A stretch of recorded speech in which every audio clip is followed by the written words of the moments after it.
Welcome to the Successful Home Inspector Podcast, where we discuss everything you need to know about home inspection from A to Z. Brought to you by Preston Sandlin and Home Inspection Carolina. We're here to share some success stories and some not so successful stories. Some things we can all learn from, and maybe, just maybe, we can help each other and raise the profession. So sit back, turn up the volume, and enjoy. Now, here's your host of the Successful Home Inspector Podcast, Preston Sandlin.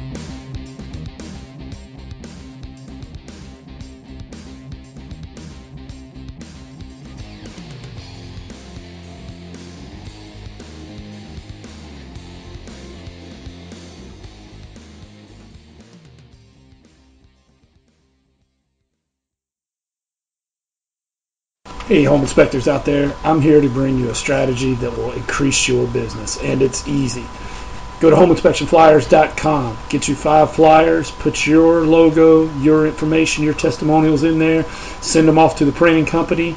Within a week, you get a box full of flyers at your door, ready to go. You've got all your marketing materials for the month. Take out flyer number 1, that whole how many offices you serve. Hit those offices with those flyers and candy. I hope you have candy bowls in those offices.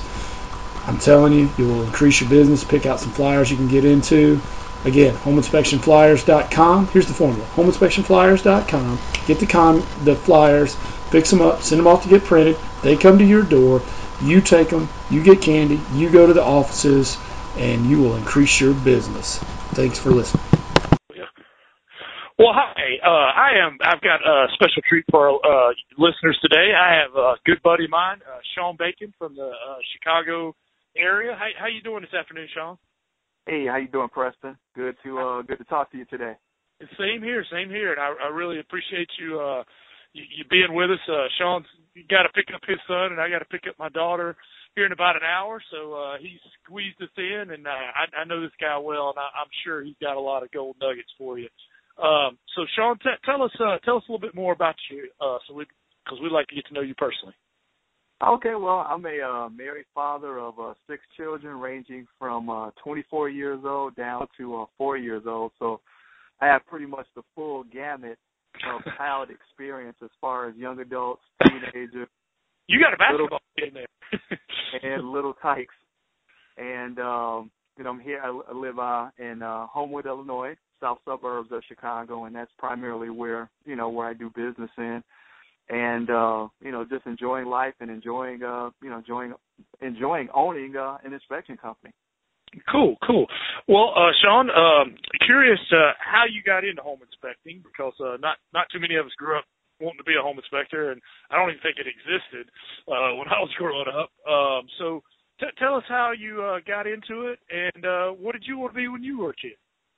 You know what? I actually went to college for it. No, I'm just joking.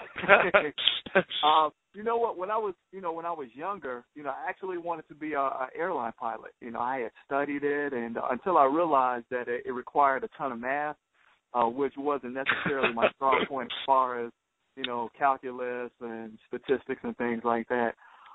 So what had happened was I actually had gotten into sales. I was in telecom sales for AT&T for about 15 years prior to getting into the home inspection field.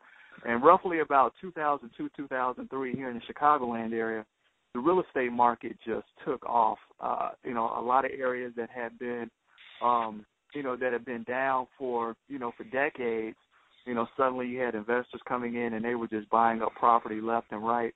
And, I had noticed that people, that I had known, they may have been doing one, they may have been in one particular field, and then they got into real estate either as a real estate agent or, a loan officer, and they were just making big money. So, I kind of thought to myself, man, how can I, get into this particular field and take advantage of it? So I looked at the different real estate professions: loan officer, appraiser, real estate agent, and then home inspector. And based upon the fact that, we as home inspectors get paid at the end of the inspection was pretty attractive to me. So that was probably one of the reasons why I chose to get into the home inspection field. And this was probably around 2003, when I got involved. And, 12 years later, I'm probably one of maybe a handful of people that's still involved in the real estate industry, at this time, from back in the past.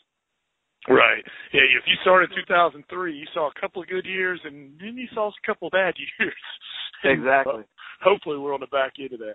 I want to back up a minute on a couple of things you said, Sean. I, too, wanted to be an airline pilot. But, man, I don't know. For those of you who don't know, Sean is a big dude. He's probably 6'4", 6'5".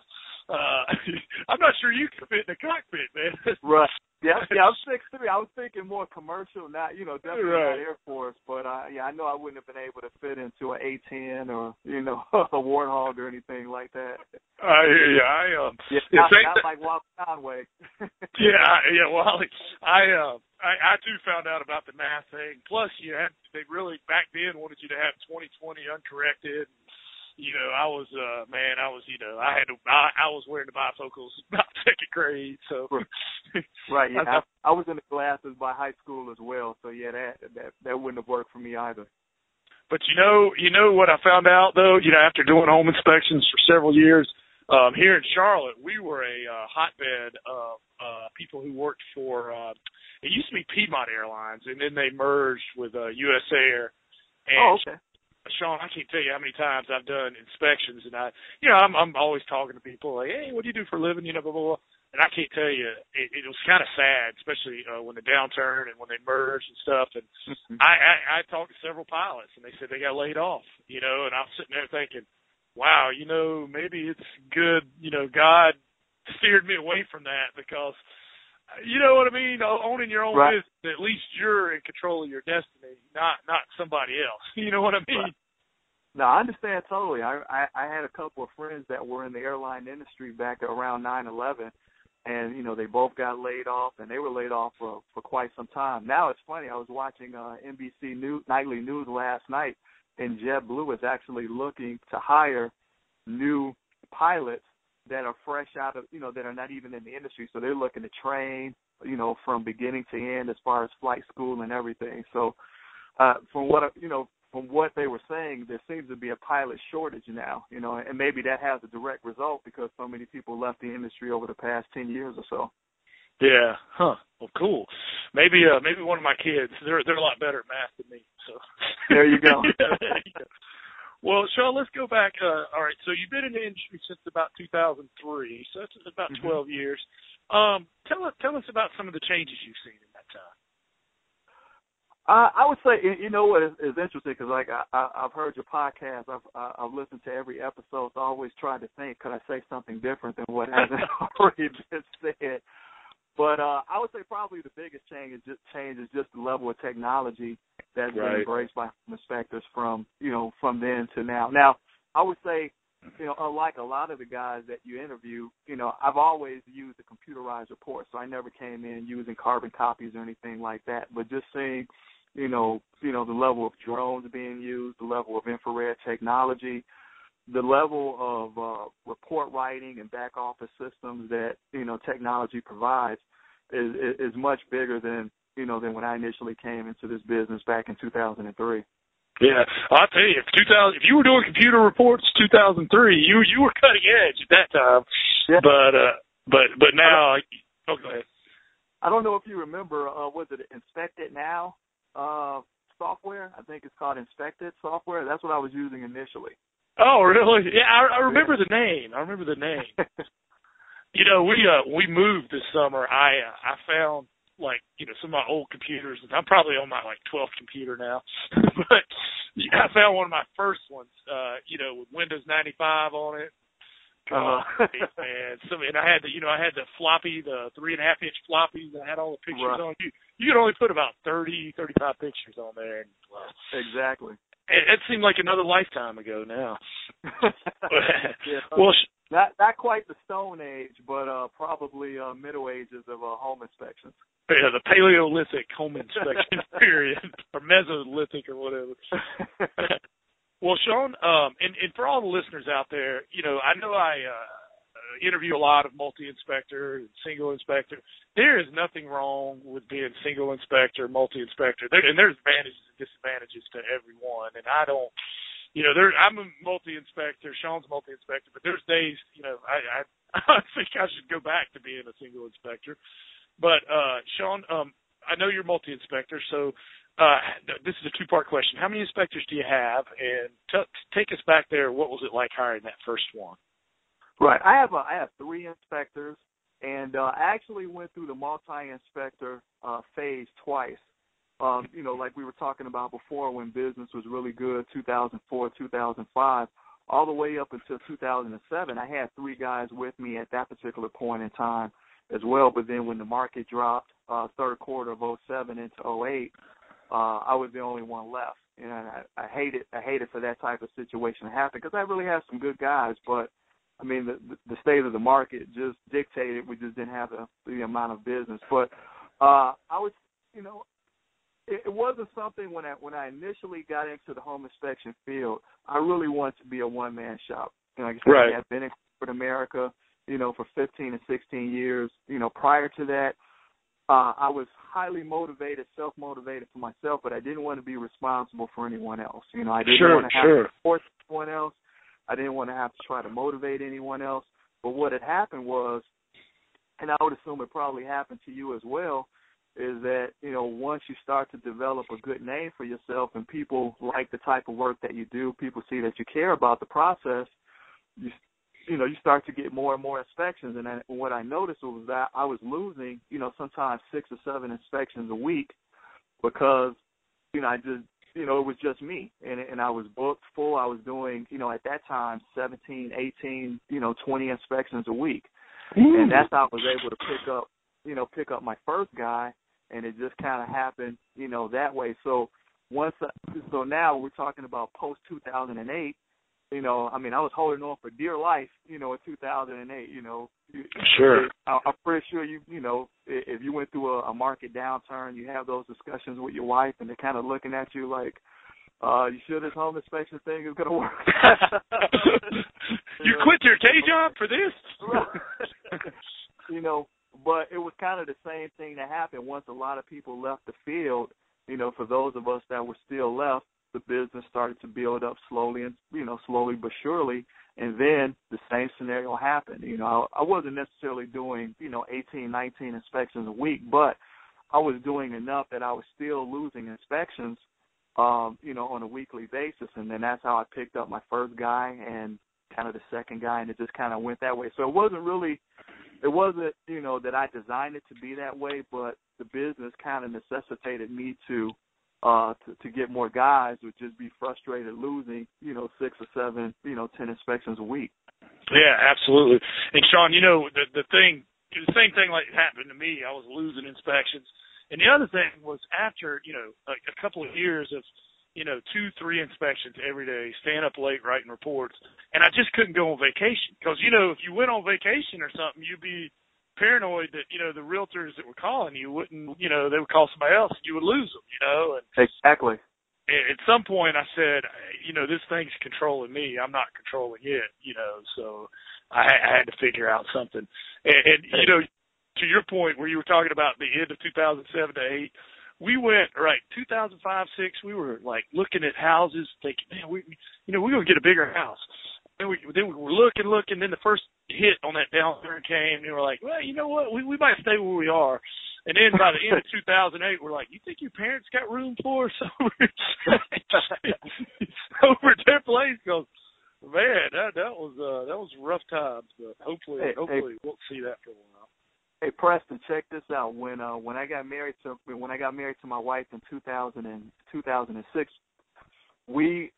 because I was so afraid of losing business, we literally took a 3-day honeymoon instead of typical 5-day. Because at that time I was still by myself, and I was just afraid of losing business. So, next year is our 10-year anniversary. We were actually just talking about it a few minutes ago that I got to step up my game big time. I hear you. Well, 10-year anniversary. The same thing kind of happened with us, and not only that, but when I first met my wife, I was a school teacher, so her ring was kind of on a school teacher salary, and I've been blessed, so a couple of anniversaries, we added one for each child and stuff, so it's good to remember, dance with the one that brought you in. Right. We we've shared in the hardships. We'll share in the good times too. There That's you go. good. That's good. If she listens to this, you know you got to step it up now because you're on record now. No doubt about it. Well, now you said you got 3 inspectors now, and I know kind of early on it's sort of, follow me around and it's hands on and just kind of. But do you have a training process with them, and I know it's different depending on their skill level. If Sean was hiring somebody today, what would you how would you get them to where you want them to be? Well, initially I did. It was just kind of a go through the process. I didn't have a formalized training program. Now I do, where we basically look at 40 inspections and we take them through various aspects of the 40 inspections. So, the first 5 to 10, they're basically just following myself or one of my inspectors. They're not saying anything. They're just observing the process. And then at that point, probably between 10 and 20, we're introducing them to the inspection software. And, and they're getting copies of the inspection reports that we're doing as inspectors. And they're able to, to look at that. And then once they hit, probably 20 to 25, they're actually doing the inspection with us simultaneously, but they're doing it at another location. So whereas we may start in the basement, they may start on the second floor, and then it's a matter of comparing the inspection reports to see, okay, how close are we? We know there's going to be some differences, but as far as the major issues, they should be, pretty similar. And then, probably the last, maybe 7 to 10, we're actually allowing them to do the inspection. We, as the inspector, would actually be observing them, but they're pretty much running through the entire process as if they were the inspector on site and if there wasn't, another inspector. So it's and like I said, that's been more trial and error initially. Like I said, I didn't have anything in place, and it was just more of a feel, just as, as you talk to guys and you go through the process. I mean, probably my first guy, he probably went through 50 inspections, but I've kind of tailored it down to, now we can get through it, pretty much within 30 to 40, for the most part. Sure. Yeah, that's very similar to what we do, and kind of the same philosophy.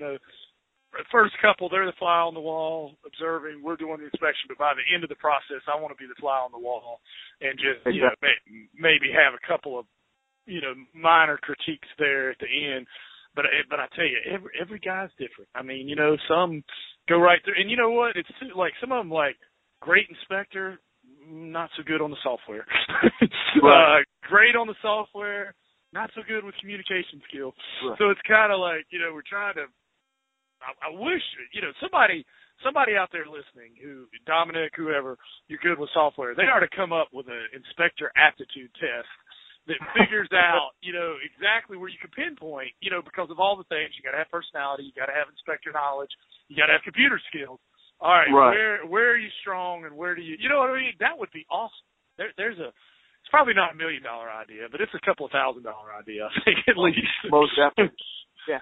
I've been fortunate enough to have had inspectors that had pretty good personalities, but like I said, sometimes the reports are not as thorough as, maybe you and I would write them, like if there's a particular item and then you would want a little bit more verbiage to describe the item. They may have it in the report, but it's just not as thorough as you feel that it needs to be, especially to keep yourself out of court or something. Well, that's what I was getting ready to say. They hadn't been out on the battlefield and got as much wounds. Because when them real bullets start flying, man, you learn. Oh, I know. And, I have these discussions with them all the time. They're like, well, I always hear this. Well, the standards of practice, we've not required. Listen, that's not going to stop somebody from suing you. You gotta, you just gotta word things. Do the best job you can, but you gotta word things a certain way. Well, Sean, switching gears here just a little bit. Do you have a success quote you'd be willing to share with us? Wow. And I used to think a success quote. Oh, you know what? I would have to say, because you and I were together a couple of weeks ago, he who implements wins.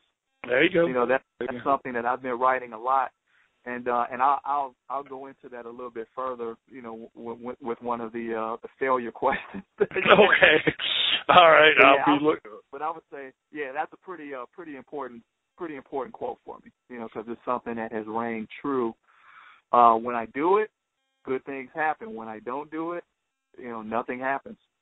Well, and you know what? It's the best thing to, when people are worried about the phone not ringing, worried about this, go out and take action towards making that happen, and that fear will go away. You know what I mean? Or at least you will know you've done everything in your power to offset whatever it is that you're fearing, Yeah, you know what? It's interesting that you say that, because like I said, when I first opened the business, and I would just look at the phone, and sometimes I would call myself. Is it broke? The phone's working.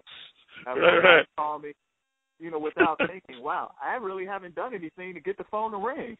Yeah, you got to get out there and pound the pavement, beat the bushes. I hear you. Exactly. Well, Sean, let's say that I'm a buyer or real estate agent in your market, the greater Chicago area. There are other inspectors in your market. Why should I hire you? Is there something you do that others don't?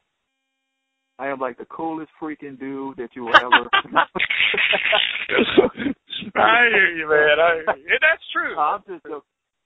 There's a lot of good inspectors here in the Chicagoland area. We all, pretty much do the same thing as far as, infrared and radon. But I think what really differentiates us in comparison to other companies is just the level of care that we bring to the process, as far as really making sure that the client understands what they're buying and why they're buying it, and going through the entire explanation process.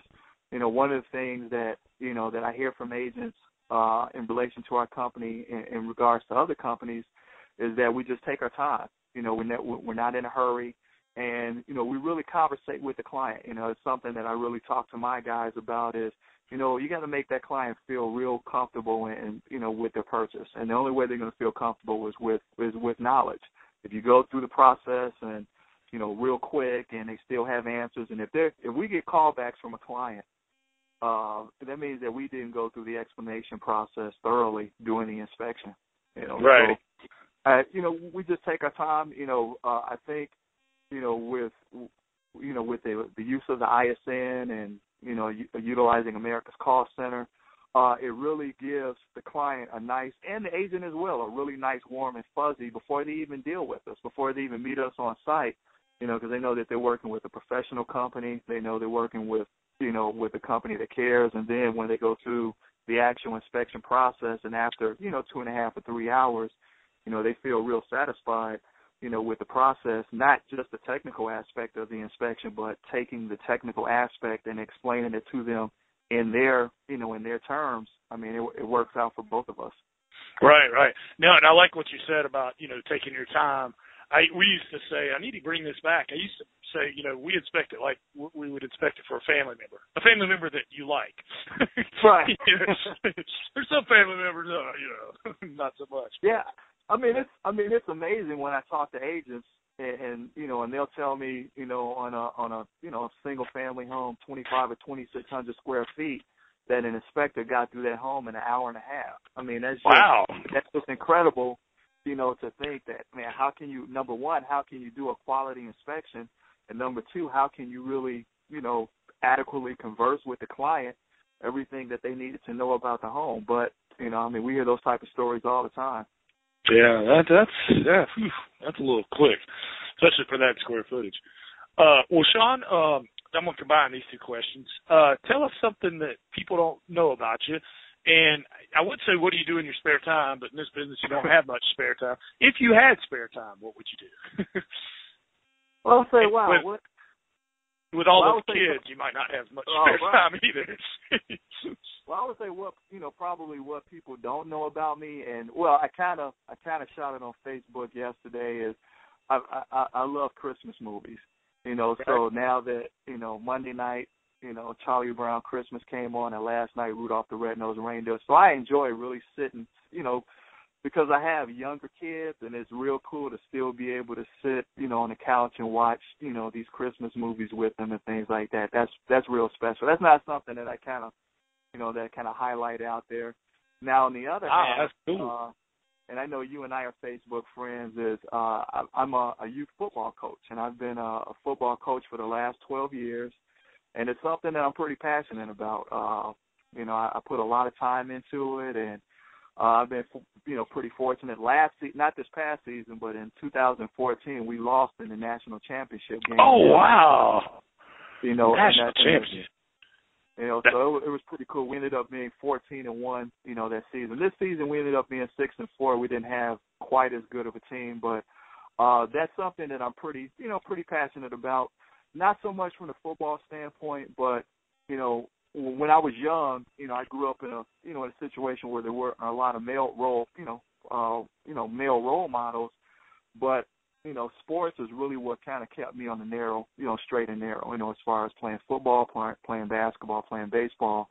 And I feel like I'm able to provide that same level of support, maybe for some other young guy that maybe his dad's not around or, he doesn't have, the positive, male role model. So that's pretty much why I stay into it. My wife thinks I stay into it because I just like winning, but I just like seeing kids progress, and it's kind of cool now, because I've been coaching so long, to actually see some of the first guys that I coach actually playing college football now. So that's that's cool. awesome. That's awesome. This past weekend, one of the kids that I coached, he played in a state championship game here in Illinois. So that's pretty satisfying to know that I had a small piece of that development. That is awesome. Well, I definitely got a couple of things I want to back up on some stuff you said there. First of all, I love sports. Because I think it brings people together. You and I have had this discussion. It doesn't matter who you voted for, what kind of music you listen to. When the home team's playing, like our high school, they lost Friday, but they made it to the semifinals of the state playoffs. Mm-hmm. But you know what? Everybody's there. They're all friends because we've been to all these games together, And I'm quite sure we don't all vote the same and all. But, it brings us together. We have some, and right now, as we say this podcast, I hope it doesn't change, the Panthers. I'm from Charlotte. We're undefeated. But, the national media keeps saying we're the worst undefeated team ever, which is kind of an oxymoron, but whatever. Right. We kind of enjoy it. In fact, it's all over Facebook. We enjoy the underdog role. But, a couple of other things I wanted to say what you're saying. I used to be a teacher, and I taught in 70% free lunch school. So, it was, wasn't a great socioeconomic but the bottom line, there weren't many males there, and it was pretty cool because I actually taught elementary. I thought I was a kindergarten cop. It is not. But, man, those kids were great. And, I was the only one, with recess. Man, I'm still a kid. When recess came, I'm like, let's play football or whatever, right. Basketball, whatever season. So I'm out there playing with all the kids, I'm like the only teacher that I'm like, well, I don't know why these other teachers never play. They just stand around. But anyway, I got to know all the kids and, kind of had even kids that kind of had a reputation as not, and really, honestly, once kids know you care, they're right. not that hard to get along with. And a lot of times it's, kids that have success in one area, but another area they'll be frustrated. Kids are kids, I just feel like if they have a caring adult, that's going to carry a long way. And I think you've seen that with some of your kids that are now having success later in life. And I think that's awesome. Exactly. Now, I hope we don't get too far off here. I know some home inspectors are like, all right, enough football talk. But what age group is your youth group, Sean? What age? You know what? I started at age 5. Now I'm coaching 9 and 10-year-olds. And next season I'll be moving up to 11 and 12-year-olds. So I kind of stick with one particular group, and we kind of go all the way up together until they age out of the program, and then I start all over again. Now, the funny thing is, next year I might have a dilemma because my 4-year-old son, he'll be 5, and he'll be ready to play. So you don't know where to go up with that group, or yeah, I hear you. Well, now, can they pass at that age? I know sometimes it's like watching you remember those electric football things? Right. They just kind of go that way. But I know it's hard to install a passing game until they get a little bit older. Can they pass, or are they just handing it off at that point? Or I would say about 5 or 6 years old is if you complete if you complete 3 passes during the season, you're probably doing a lot. But then you start to get 7, 8 like this particular season, 9 and 10-year-olds. We were running a no huddle, pistol offense, and we probably completed 5 or 6, 7 passes a game. You know, nice. So the challenge is that sometimes, sometimes people think, okay, because kids are 9 or kids are 10 that they can't do certain things. Really, kids can do, if you take the time to show them and to coach them, you'll be amazed at what they can actually do. So I try not to, kind of pigeonhole and say, okay, we can only run this particular offense or this particular defense. A lot of it has to do with coaching. Sometimes coaches just don't have patience, to coach kids. That's awesome, man. That is awesome. Well, now this, after that happy question, this one's going to be a little unhappy. Now, Sean, you know as well as I do that if you do enough inspections, you're going to have an unhappy camper. How do you handle unhappy camper? Do you have a process? What's that look like? I actually had one just Monday. Me too. Yeah. One of my inspectors had did an inspection back on June 5th, and they closed the latter part of June and haven't had any issues. And all of a sudden, now they have an issue with sewer line stoppage, and I guess come to find out, they had a plumber come out, and the plumber says, well, hey, the inspector should have, they threw us under the bus. So, what I did is I, initially talked to the client and try to, the first conversation wasn't really to try to, promise anything, but just try to gather as much information as possible. What type of situation is occurring? When did it start? Are there specific situations that happen to make this, the actual situation occur? I really just was on a fact finding, and then I found out that, in talking to the client that, the client had been living in the home for about, 3 months and nothing has happened, and then all of a sudden this particular situation happened. But then come to find out, as part of the real estate agreement as well, it was disclosed that the seller was going to be repairing the main, sewer lines from the house to the street.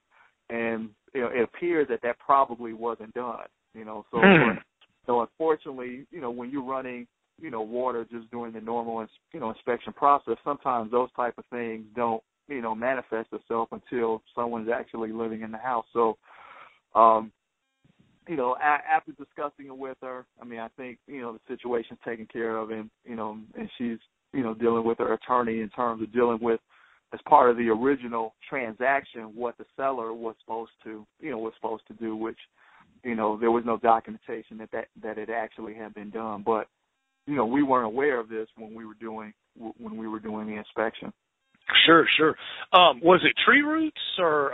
Yeah, it was tree roots. Well, at the time that my inspector did the inspection, the tree had been cut down, but definitely, after talking with her, there were some issues with the clay tile that it had been cracked and damaged, right. And that's where we're at now.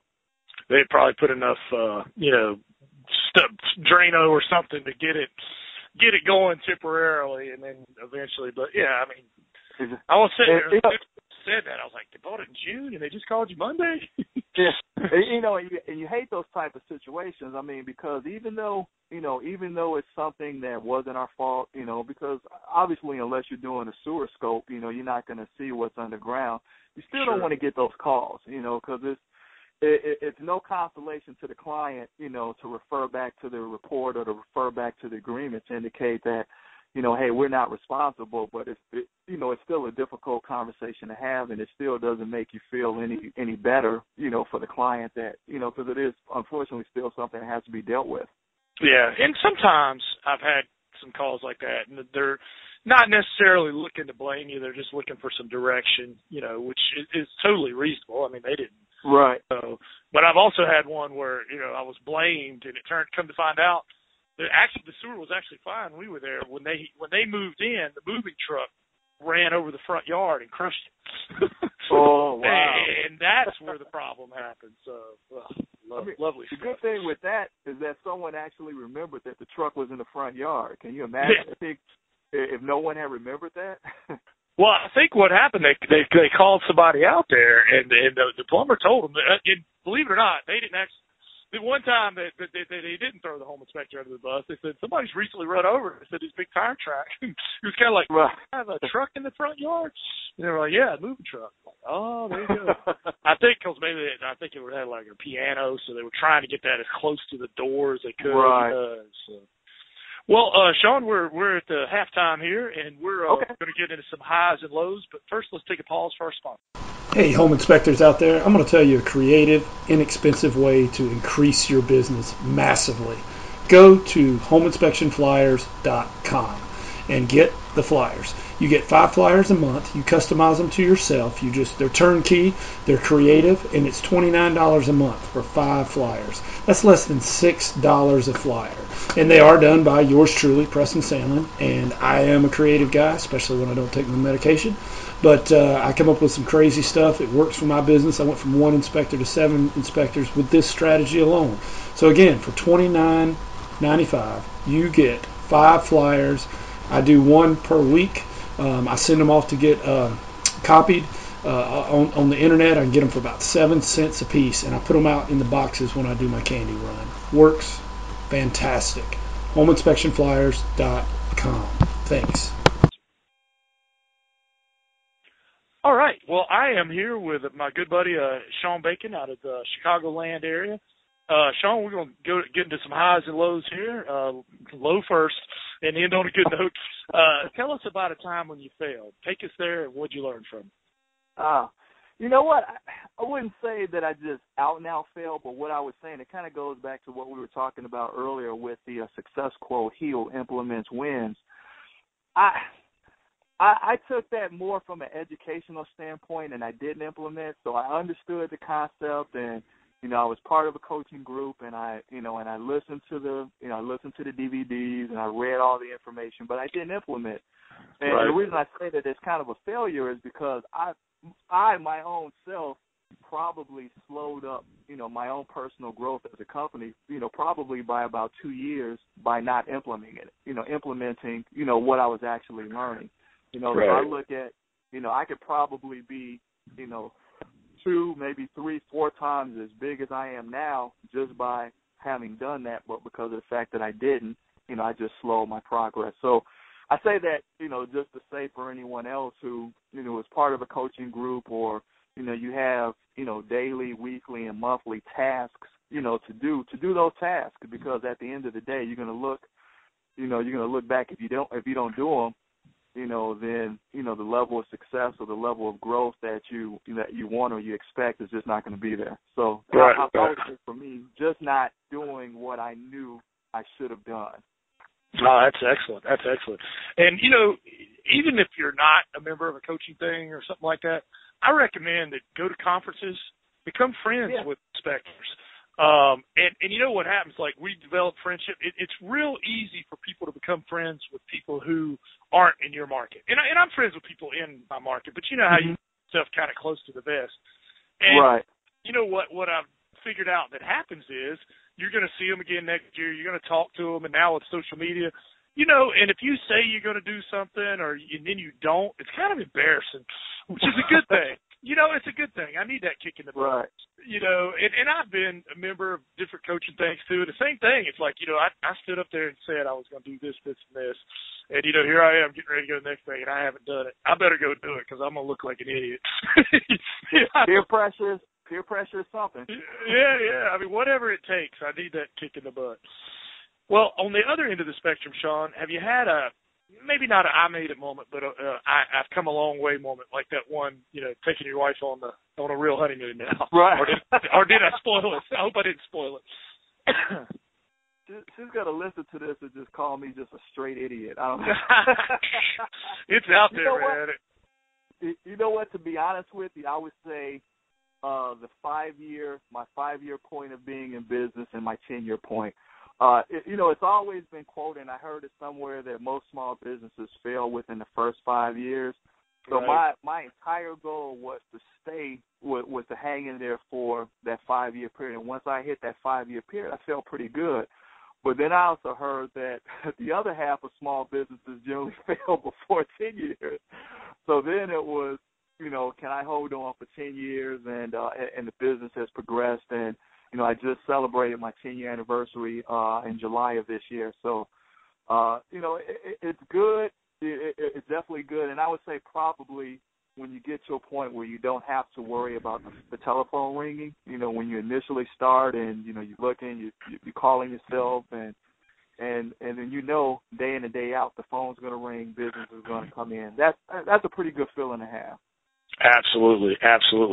And, we get callbacks and things, but I heard I listen to all these little podcasts and stuff, and there's this guy, Dan Sullivan, and he always says, if you got enough money to solve a problem, you don't have a problem. And that's kind of the way, like these callbacks will bother me and stuff. And, every once in a while we get a real bad one. But most of them will be, pretty solvable. So, I always try to think that in my mind, like, what he said. I'm not going to let it ruin my whole day. Because if you got enough money to solve that problem, you don't have a problem. Is that the 10X podcast? Yeah. You listen to that one too? Yeah, I do. You know what? I've been listening to podcasts for a while, but you and I have talked over the months and years, and now I think, okay, if Preston is listening to this podcast, then it must be pretty good. Please. Hey, did you ever listen to that Power Players one? Have you had time to listen to that? That with Grant Cardone? Yeah. That was good, but it's not for the kiddies in the car. No, but he's a little raw. I kind of look at it. Information comes from different sources. If you can kind of shield out the expletives, then, right. There's still nuggets to get from it. Yeah, well, and I just like you, I got my different favorite podcasts, and then books. I listen to a lot of. I'm sure you do the same thing.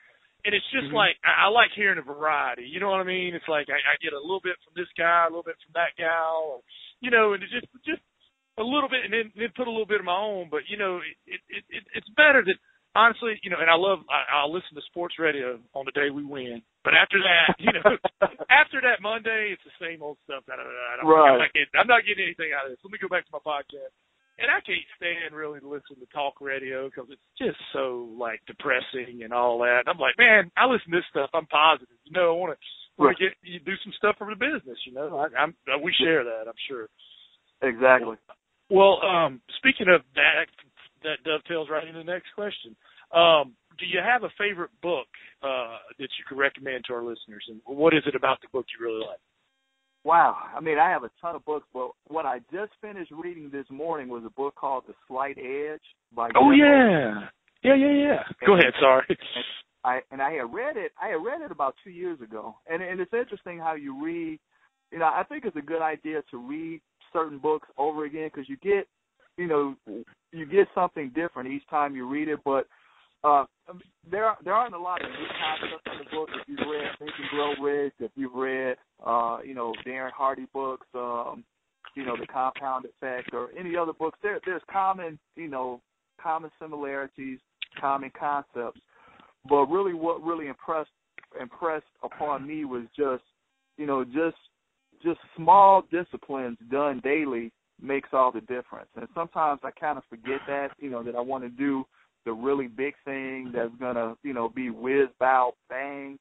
And sometimes it's just do the small things each and every day. And when you look back, over a month, over 2 months, you're going to see, that positive change for the better. Yeah, it has a cumulative effect, and I totally agree. That compound effect, too. It's been a while since I read that, but I remember he took, in that book, he had 3 people, these 3 guys, roughly the same age, and, like a lot of guys, I think they were slightly out of shape, and right.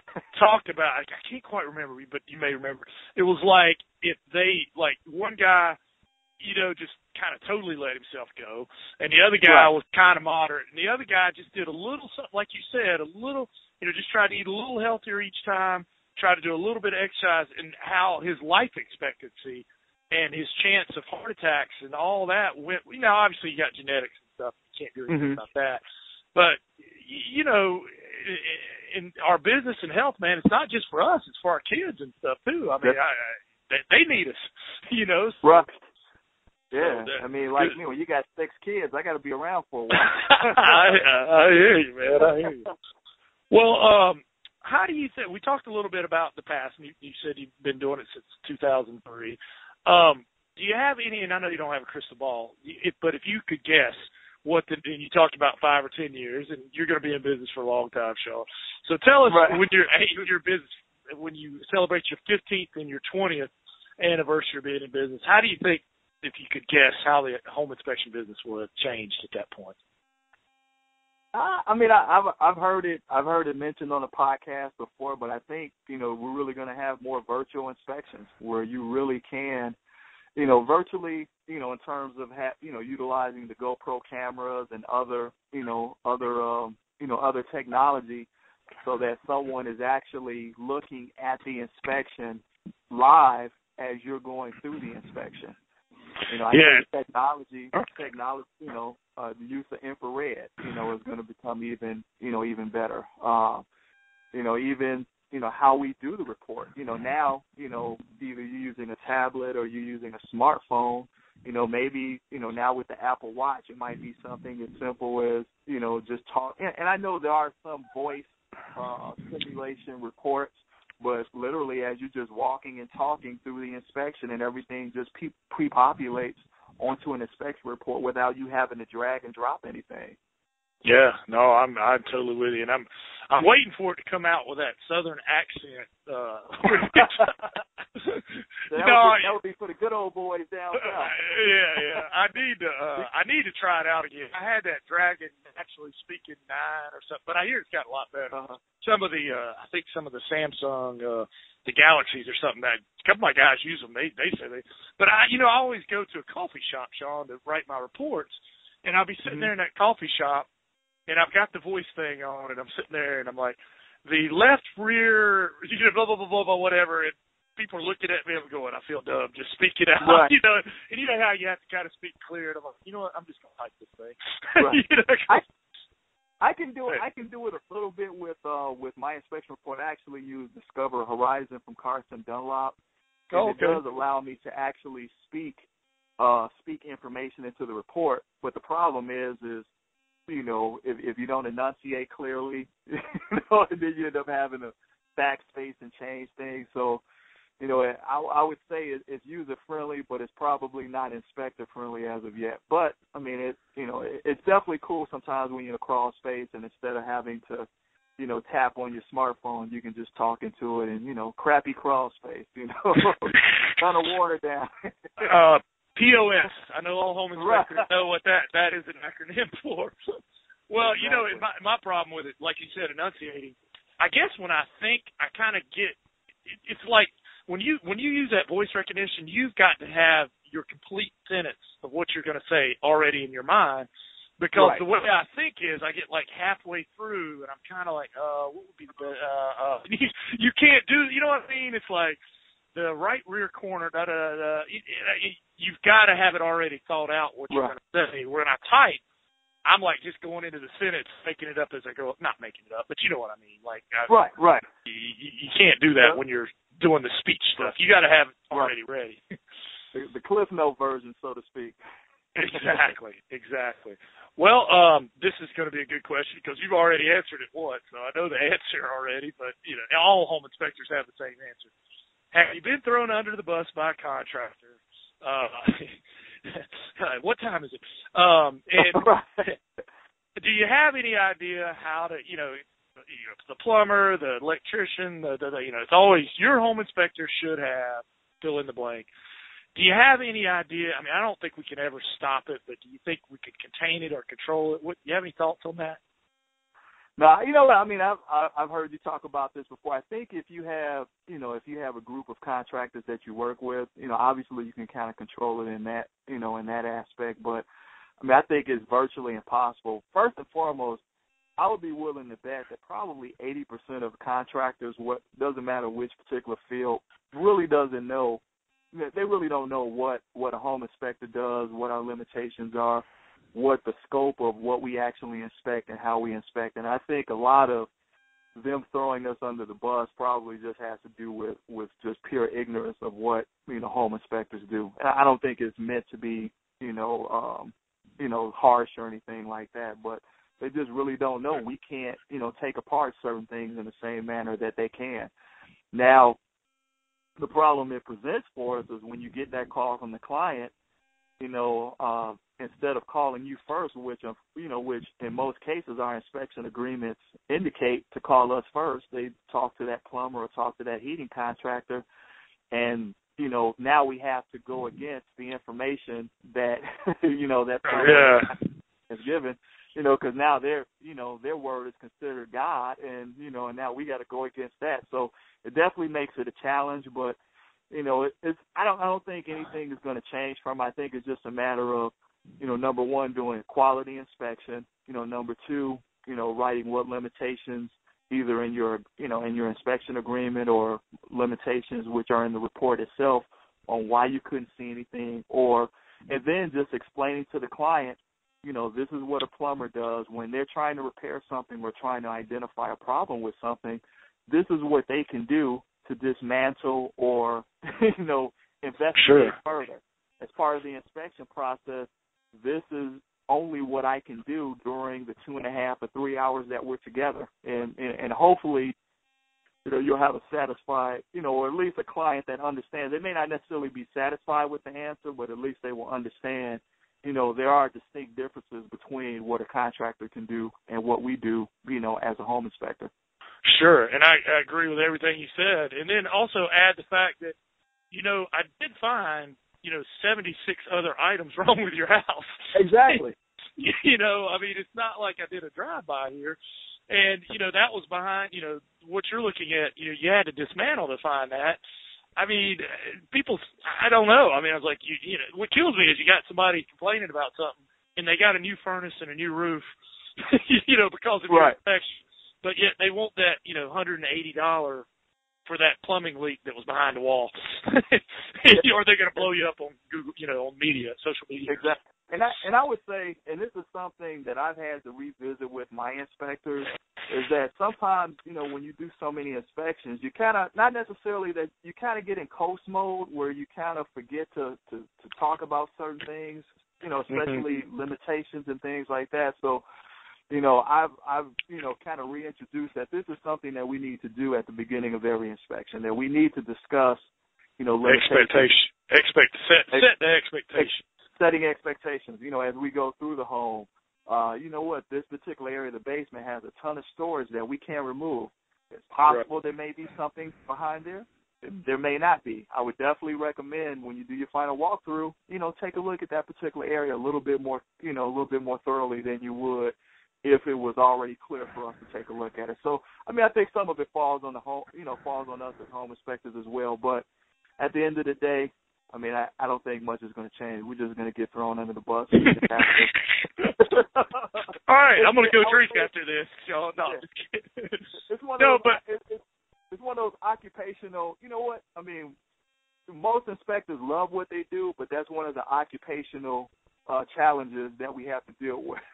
Oh, absolutely. And I want to back up on something you said, setting expectations. If we as home inspectors don't set the expectations, who's going to set them? It's the realtor. And unfortunately, a lot of realtors just look at it as like, hey, we're having an inspection.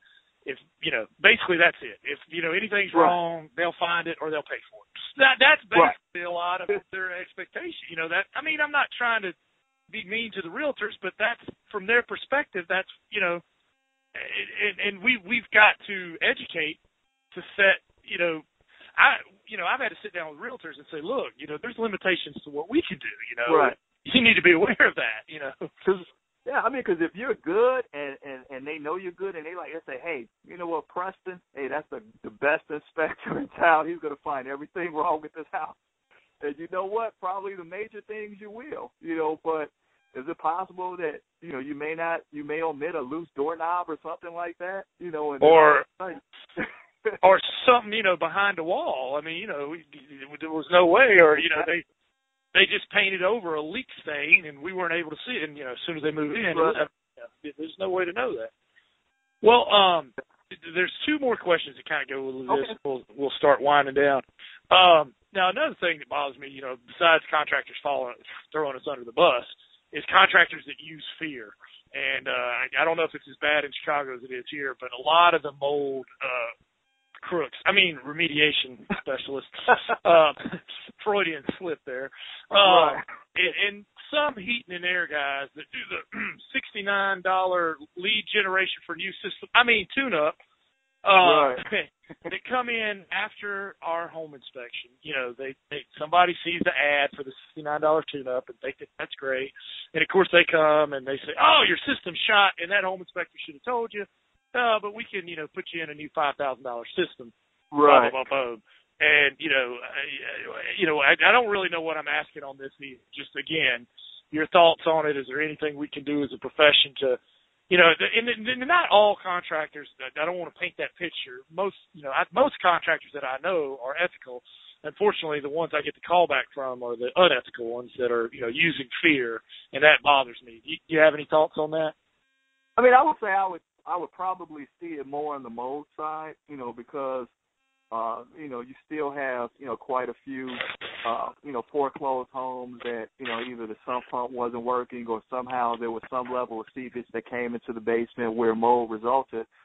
And that always seems to be a trigger point for a lot of clients, especially when they're calling in for an inspection. Hey, I want to have a mold test done. And then, we'll ask, well, did you see mold? Was there a particular reason why you feel that you need to have a mold test done? And we don't do mold testing for that very reason, because I think a lot of it was just kind of oversold. It's my own personal opinion that, there are probably less than 3 ideal situations where you could legitimately have a mold test done. But for the most part, mold is generally a symptom of water coming in from somewhere, and if you identify where the water's coming in from, then you can deal with the mold situation, repair the water situation, take care of the drywall or the paneling or the insulation that's affected, and, voila, you dealt with the mold situation. So we try to, when we have those questions when we're doing an inspection, we try to, kind of identify where this question is coming from. Maybe they owned a home before that had mold, and then we can kind of, deal with, okay, as we're going through the inspection, if we see, a situation, we'll definitely, identify it for you, not necessarily the mold, but this is what's causing the mold, and then, kind of go from there. But I see it more on the mold side more so than, the furnaces or AC units or anything like that. Yeah. No, and you know what? We didn't do mold testing for the longest time, and I think we're going to implement it in 2016, mainly for defense of, because I had a mold remediation guy pull me aside, and he said something to me that, that just really bothered me. He said, they can manipulate those tests to make them show anything they want. And I'm like, really? And it just made me sick to my stomach. I've got to get in here and be the voice of reason on this. This is out of control. Right. Yeah, that makes sense. Sometimes, like I say, you come across, poorly ventilated attic, and there's, there appears to be almost mold paint, on the board sheeting and the rafters. I guess you could probably take a mold test, or sometimes, certain situations, the home is over a crawl space and there's a higher level of dampness, humidity, and there's a concern about just mold throughout the home. But probably as it's pushed by a lot of companies, it's probably just unnecessary. Yeah, okay. I have that same saying, kind of like what you said, that you show me a mold problem, I'll show you a moisture ventilation problem of some type. A drainage, some moisture is not being able to ventilate like it should or something. Right. But, with the direction that you're going with it, it makes sense, because at the end of the day, we truly want to be advocates for our clients and be the trusted resource. If that home buyer, because they're trusting you, they're trusting you to make a $300,000 or $400,000 or $200,000 decision, why not be their advocate, throughout the entire process, even after they purchase the home? We always want them to call us back when they have questions about things. So, it makes sense to, to go that one step and be the true voice of reason and honesty, when it comes to providing mold testing. Absolutely. Well, Sean, now keep in mind this is a G-rated show with this next question. Seems like you're watching one of those Christmas movies. Okay. What I have and you're right about that. My kids, that's what I love. I get to redo all this stuff I did as a kid through their eyes. Right. Awesome. What is the wildest, craziest, or weirdest thing you've ever found on a home inspection? Oh man. I can't. Well, I mean, I've come across rooms before. That's pretty interesting. One time I came across a padded room that had mirrors. I don't know what it was for. Don't want to know. It was in this house. I didn't really touch much in that room, Yeah, that's the kind of thing. I hope you put the gloves on. And I guess doing a lot of inspections in Chicago and, having the history of Al Capone and things like that. I mean, I've come across a lot of, weapons in attics and came across a skeleton one time, but it was a real skeleton, but not a skeleton of someone that actually had died in the home. The actual seller of the home was a professor for local university in anatomy. And oh my gosh, I bet that freaks you out though. And then of course probably the common stuff, porno mags and stuff like that. Finding people's stash and stuff like that. Yeah. Now I've never done like a meth home or anything like that, but I have come across stashes of cannabis or. Oh man, good stuff. Hey, I have to tell you, it's kind of ironic that you said that about the skeleton and the professor. A long time ago, I read this book, and we went to Chicago. What was it, 2 years ago? Because I remember we were texting back and forth. We never could get right. Go meet. But I love history. I'm big into history, and obviously the Ferris wheel. I don't know if listeners out there, but like the Ferris wheel that's out on Navy Pier. It wasn't that specific one, but the Ferris wheel was for the the Columbian Expedition, which was in Chicago, which is now where the Science and Industry Museum was. They have the thing, and it was like in 1890 something. But the Ferris. Yeah, there you go. It was in response to the World Expedition or Columbian when it was in Paris, and that's where they undid the Eiffel Tower. So that was the Ferris wheel was the American response to the Eiffel Tower. They wanted an iron sculpture that moved. So that's actually where the Ferris wheel came from, which was pretty interesting. But I'm going to tie this back in a second. I know you're probably like, where's he going with this? Well, there's this really Chicago history wheel. Yeah. Well, there's this really good book, and unfortunately, it's about a serial killer. The first serial killer that they know of. I think it's The Devil in the White City or something like that, which is about a serial killer. True story. That preyed on people coming to the world's expedition back then. So I want to say it's a great book. It is a good book, but obviously it's about this. Go ahead. I'm actually aware of the story. Yeah, they said that he may have killed up to 45 people. During like the span that the World Fair was here, and actually, I believe they're making a movie, and I think Leonardo DiCaprio is going to star in it. He's going to be the killer. He's going to be the killer. He's going to be a killer. Yeah. Oh my gosh. Well, you know what he was doing too. Not only was this guy a killer, but he was doing two things. He was killing them and collecting on their insurance policy somehow. Now, this was the 1890s. And he was selling their skeleton for there was money for skeletons. So that he was making a business out of it. I mean, that is, oh gosh. I mean, awful. Yeah, he created like a building of horrors, like people come in, they kick out. It's like all these almost like, I don't know if you ever saw the Saw movies, but almost kind of like an 1890 version of Saw, like creating just these catastrophic type of scenarios. Yeah, I think he had like a boarding house there or something. Yeah. Because all these people were coming into Chicago to see this, and a lot of them were, single or whatever, and that was the thing. They wouldn't really be missed for a couple of days because, back then we didn't have all the, internet and phone and stuff. And by the time, it's a sad book, but it's an interesting book, and it tells also a lot about history. So, but I'll be interested to see that movie. I don't know if it's making me sick or what, but my wife and I both love serial killer movies, books. Like they're interesting books, but I don't know if that makes us crazy. crazy or something. But I actually read something that they speculated that maybe he might have even have been in England during the Jack the Ripper murders as well. So, really.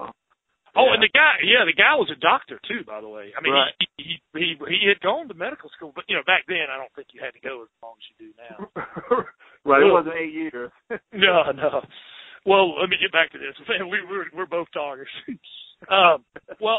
One last question about kind of some bad stuff here, and then we're almost done. This is getting better.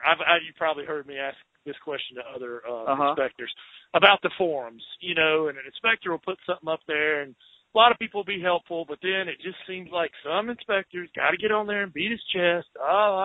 If you were thorough like me, you wouldn't have that problem. Please. I don't, no room for ego here. If you help each other or don't respond. But I think they're getting better. I know some of these Facebook groups are, I know Billy Barner's doing one, and he's monitoring it. And, he says he'll kick you off, and Gary Smith. But do you have any thoughts on some of those forums and stuff?